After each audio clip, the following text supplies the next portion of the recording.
નજર કરીએ વિગતવાર સમાચાર પર મહત્વપૂર્ણ સમાચાર કે જ્યાં ગુજરાતના કેટલાક વિસ્તારોમાં ચોમાસાની વિદાય સમયે જ ગાજવીજ અને ભારે પવન ફૂંકાવાની સાથે વરસાદી માહોલ જોવા મળ્યો છે।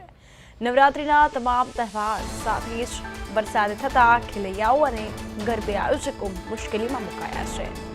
હવામાન વિભાગે હજુ 3 દિવસ ભારે વરસાદની આગાહી વ્યક્ત કરી છે, જેમાં 3 દિવસ સૌરાષ્ટ્રના 6 થી વધુ જિલ્લામાં યલો એલર્ટ જાહેર કરાયું, જેમાં આજે 5 જિલ્લામાં ઓરેન્જ એલર્ટ જાહેર કર્યું છે। તો ગુજરાતમાં ચોમાસાની વિદાય સમયે ભારે વરસાદ, નવરાત્રિમાં ખેલૈયાઓ આયોજકો હવે મુશ્કેલીમાં મુકાયા છે। હવામાન વિભાગે 3 દિવસની આગાહી વ્યક્ત કરી છે। સૌરાષ્ટ્રના કચ્છ સાથે જ અનેક જિલ્લાઓમાં વરસાદી માહોલ। સૌરાષ્ટ્રના 6 જિલ્લાઓમાં યલો એલર્ટ અપાયો છે, 5 જિલ્લામાં આજે ઓરેન્જ એલર્ટ જાહેર કરાયો।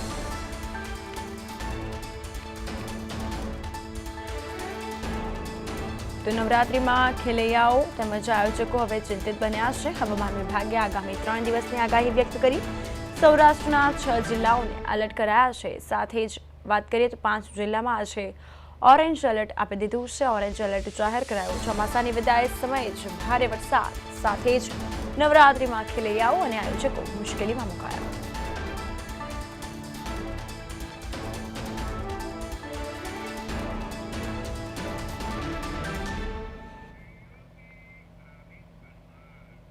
આ સાથે વધુ માહિતી માટે સહયોગી આમીન પરમાર ફોન લાઈન પર જોડાઈ ગયા છે। જી આમીન, નવરાત્રિને લઈ હાલ ખેલૈયાઓ તેમજ આયોજકો મુશ્કેલીમાં મુકાયા છે। આગામી હજુ કેટલા દિવસથી વરસાદની આગાહી, હવામાન વિભાગ દ્વારા કેવા પ્રકારની આગાહીની શક્યતા? જી કૃપા જણાવી દઉં કે જ્યારે એક તરફ નવરાત્રી ચાલુ છે અને હવામાન વિભાગ દ્વારા વરસાદની આગાહી કરવામાં આવી છે, તો વાત કરવામાં આવે તો ખેલૈયાઓનો ખેલ તો વરસાદી વિઘ્ન બનીને બગાડ્યો છે। ત્યારે આજની વાત કરવામાં આવે તો હવામાન વિભાગ દ્વારા 6 થી વધુ જિલ્લામાં યલો એલર્ટ જાહેર કરવામાં આવ્યું છે અને 5 જિલ્લામાં ઓરેન્જ એલર્ટ જાહેર કરવામાં આવ્યું છે। એટલે આ વરસાદનો છેલ્લો રાઉન્ડ કહી શકાય। ચોમાસાના છેલ્લા રાઉન્ડમાં વરસાદે ધબધબાટી બોલાવી છે અને ઠેર ઠેર નુકસાનીના સમાચાર પણ સામે આવે તો જો વાત કરવામાં આવે તો ખેડૂતોને જે મગફળીનો પાક છે તેનામાં પણ નુકસાનના સમાચાર છે। જો આજના 3 દિવસ હવામાન વિભાગ દ્વારા વરસાદની આગાહી કરવામાં આવી છે અને હવામાન વિભાગની આગાહી મુજબ જો આજની 31 સપ્ટેમ્બરની વાત કરવામાં આવે તો રાજકોટ, દેવભૂમિ, દ્વારકા, પોરબંદર, જૂનાગઢ, ગીર સોમનાથ જિલ્લાના જે અતિભારે વરસાદને લઈને ઓરેન્જ એલર્ટ અને કચ્છ, જામનગર અને અમરેલી જિલ્લામાં છૂટાછવાયા સ્થળો ગાજવીજ સાથે ભારે વરસાદને લઈને યલો એલર્ટ જાહેર કરવામાં આવ્યું છે। કૃપા જી બિલકુલ આમીન, તો અત્યારે ખાસ કરીને જો ખેડૂતોની વાત કરીએ તો મગફળીનું જે વાવેતર કરવામાં આવ્યું છે, તો હવે અત્યારે જે મગફળી લણવાનો સમય છે, ત્યારે ખેડૂતોને મગફળી, કપાસ, સોયાબીન અનેક પાકોમાં નુકસાની વેઠવાનો વારો આવ્યો છે। ખેડૂતોની જે પ્રકારે મુશ્કેલી વધી છે, જગતનો તાત જેના મોઢે હવે કોળિયો આવ્યો હતો તે છીનવાઈ ગયો છે, તેને લઈને વિગતો? જી કૃપા જણાવી દઉં કે અત્યારે સમય છે જે મગફળીને ઉગાડીને બહાર ઢગલા કરીને જે ખેડૂતો મૂક્યા છે અને એવા સમયે જો આ મગફળી પર જે વરસાદ ત્રાટક્યો અને એના કારણે જે મગફળી બગડી છે અને મગફળી વિનાશ પકડી અને જે મગફળીના અંદરથી જે બીજા બી રોપણ થાય છે તેના કારણે મગફળી બિલકુલ કામ આવતી નથી, જેના કારણે ખેડૂતોનો મોઢે આવેલો કોળિયો છીનવાયો છે અને ખેડૂતોને મોટા પાયે નુકસાન થયું છે। કૃપા બિલકુલ, તો હાલ મધ્ય ગુજરાત, સૌરાષ્ટ્ર તેમજ ઉત્તર ગુજરાતમાં વરસાદની આગાહી વ્યક્ત કરાઈ છે। આ સાથે આમીન, આપણે એ પૂછવા માંગીશ કે ખેડૂતોની જે પ્રકારે મુશ્કેલી વધી છે, તંત્ર દ્વારા આ પ્રકારે કેવી રાહત કામગીરી અને તેને લઈને શું નિર્ણય લેવાયા છે? હજી સુધી કોઈ નિર્ણય તો એવો સામે આવ્યો નથી, ના કોઈ સરકાર તરફથી એવી પ્રતિક્રિયા પણ અત્યારે જોવા મળી, પણ ખેડૂતોને નુકસાન થયું છે। કદાચ આગળ જતા તંત્ર દ્વારા આ બાબતે કોઈ સર્વે કરવામાં આવે ને જે ખેડૂતોને નુકસાન થયું હોય તે બાબતે કદાચ ખેડૂતોને વળતર આપી શકાય તેવું ચોક્કસપણે આપણે નથી કહી શકતા, પણ આપી શકાય તેવું માનવામાં આવી રહ્યું છે। કૃપાને ખેડૂતોને મોટા પાયે નુકસાન થયું છે। જે મગફળી જેવા પાકો છે તેના ધોવાણના કારણે ખેડૂતોને મોટું નુકસાન થયું છે। કૃપા બિલકુલ, તો મધ્ય ગુજરાત તેમજ વાત કરીએ સુરત, વલસાડ, નવસારીની, તો ત્યાં પણ શાળાઓમાં કેટલીક જગ્યાએ રજા જાહેર કરવામાં આવી છે, તો શિક્ષણ વિભાગ દ્વારા કેવા પ્રકારના નિયમ લેવાયા છે, નિર્ણય લેવાયા છે?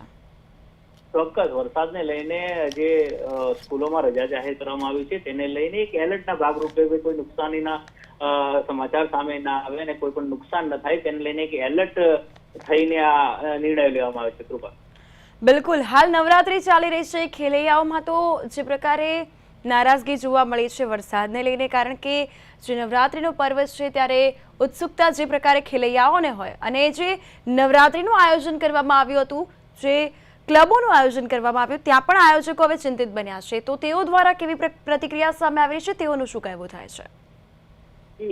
કૃપા જણાવી દઉં કે ચોક્કસ ચિંતિત બનવા જેવો વિષય જ અત્યારે વરસાદે ઉભો કર્યો છે, કારણ કે નવરાત્રી ચાલુ છે ને એમાં પણ નવરાત્રીના છેલ્લા જે નોરતા ચાલે છે, જે ખેલૈયાઓ આ નવરાત્રીના નોરતા રમવા માટે એક તરફ તેમના જે પગ થનથનાટ કરી રહ્યા હતા, પરંતુ વરસાદ વિઘ્ન બન્યો છે અને વિઘ્ન બનીને જે ક્લબ અને જે જગ્યા પર નવરાત્રીનું આયોજન કરવામાં આવ્યું તેઓ પંડાલોની અંદર વરસાદ પડવાના કારણે કાદવ કીચડ જોવા મળ્યા અને ઘણી જગ્યાએ તો આ જે પંડાલ હતા તે પડી પણ ગયા છે, જેના કારણે નવરાત્રીના અંદર જે ખેલૈયાઓને ઝૂમવાનો વારો હતો તેની જગ્યાએ અત્યારે ઘરમાં રહેવાનો વારો આવ્યો છે, જેના કારણે ખેલૈયાઓનું મન એકદમ માયુસ જોવા મળી રહ્યું છે અને તેઓ નારાજ છે, જાણે વરસાદ તેમના ખેલના અંદર વિઘ્ન બન્યો હોય તેવું લાગી રહ્યું છે. જો બીજી તરફ આયોજકોની વાત કરવામાં આવે તો આયોજકોને પણ મોટા પાયે નુકસાન થયું કહેવાય, કારણ કે તેમના દ્વારા જે પાસ વિતરણ કરવામાં જે મોટું આયોજન કરવામાં આવ્યું અને છેલ્લા દિવસોની ગણતરીઓને લઈને તેમના દ્વારા જે આયોજન કરવામાં આવ્યું હતું, પણ છેલ્લા દિવસોમાં જે નવરાત્રી નહીં યોજાય, જેના કારણે તેમને આર્થિક નુકસાન પણ થશે. આયોજકો દ્વારા જે નવરાત્રી માટે જે પ્રકારે આયોજન કરવામાં આવ્યું હતું, જે વ્યવસ્થા કરવામાં આવી હતી, કેટલીક જગ્યાએ બંધ પણ નવરાત્રી રાખવામાં આવી છે. આ સાથે આપણે એ પૂછવા માંગીશ કે શું હવામાન વિભાગ દ્વારા આગામી હજુ નવરાત્રીના 2-3 દિવસ બાકી છે, તો તેને લઈને કેવા પ્રકારની ચર્ચાઓ થઈ રહી છે, તેને લઈને કેવો માહોલ? આયોજકો દ્વારા અત્યારે પૂરતી તૈયારીઓ જે બાકીના નવરાત્રી રહી તે નવરાત્રી શાંતિપૂર્વક યોજાય તેને માટે તે તૈયારીઓ કરી રહ્યા છે, પણ વરસાદ ક્યાંક ને ક્યાંક વિઘ્ન બની રહ્યો છે અને જે તૈયારીઓ કરવાના સમયે પણ જ્યારે વરસાદ પડે છે તેમની તૈયારીઓમાં એક વિઘ્ન બને છે. કૃપા બિલકુલ, તો કેટલીક જગ્યાએ નવરાત્રી યોજાઈ હતી અને ગઈકાલની જો વાત કરીએ આમેન, તો કેટલીક જગ્યાએ જે ખેલૈયાઓ હતા તેઓએ પાસ પણ ખરીદી લીધા હતા. તો શું આયોજકો દ્વારા તેઓને જે રકમ છે તે વળતર રૂપે રિટર્ન આપવામાં આવે છે, તેને લઈને વિગતો?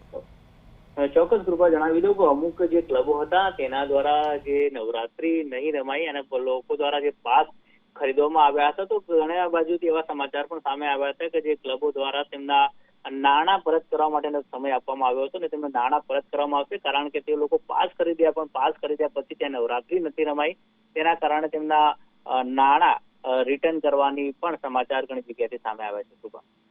બિલકુલ, તમામ વિગતો બદલ આપનો આભાર. તો સાથે આપણે જણાવી દઈએ કે હજુ આગામી 2 થી 3 દિવસ હવામાન વિભાગ દ્વારા વરસાદની આગાહી છે.